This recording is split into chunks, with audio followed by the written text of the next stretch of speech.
Hello mga mahilig sa sining, magandang buhay. Ako si Jaspiones At ako naman si Carla Palomar. and welcome to Kwentong Kasaysayan. King China, ding ding ding ding ding ding ding ding ding ding. King China, ding ding ding ding ding ding ding ding ding ding ding. Ngayon, lubusan natin suriin ang mga kamanghamanghang mundo ni Rafael Santi, isa sa mga kinikilalang master ng High Renaissance. Kalimutan ang inisip ninyong mga matatandang painting. Ang mga obra ni Rafael ay masigla, emosyonal at napakaganda.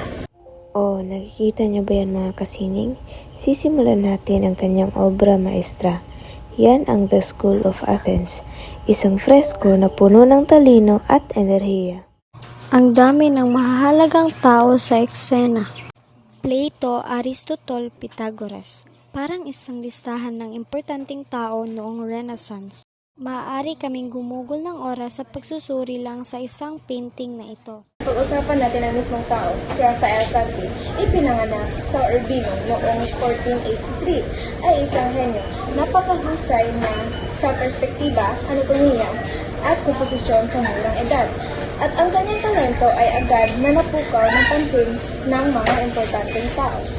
Naglagi siya sa Florence at natuto mula kina Leonardo da Vinci at Michelangelo bago tuluyang pumunta sa Rome kung saan siya naging paboritong pintor ni Pope Julius II. Sa panahong ito, ginawa niya ang ilan sa kanyang mga kilalang obra kasama na ang mga fresko sa Vatican Palace. At narito, the Sistine Madonna. Tingnan lang, ang emosyon, ang lambing, ang banal na biyaya.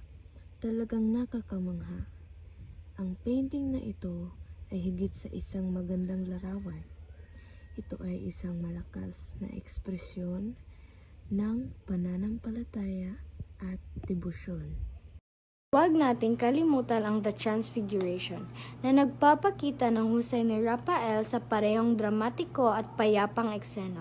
Ito ay isang komplikadong komposisyon, ngunit ang paraan ng pagbabalanse niya sa dalawang eksena, ang makabundo at ang banal, ay talagang henyo. Kaya ayun, isang mabilis na paglalakbay sa mga kamanghamanghang buhay at mga obra ni Rafael Santi. Sana'y napukaw po ay ni-interest na tuklasin pa ang kanyang mga sining.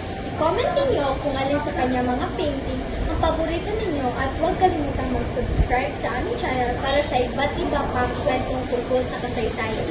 Yun lang po. Bye-bye!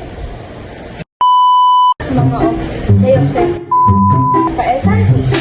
Sana'y napukaw.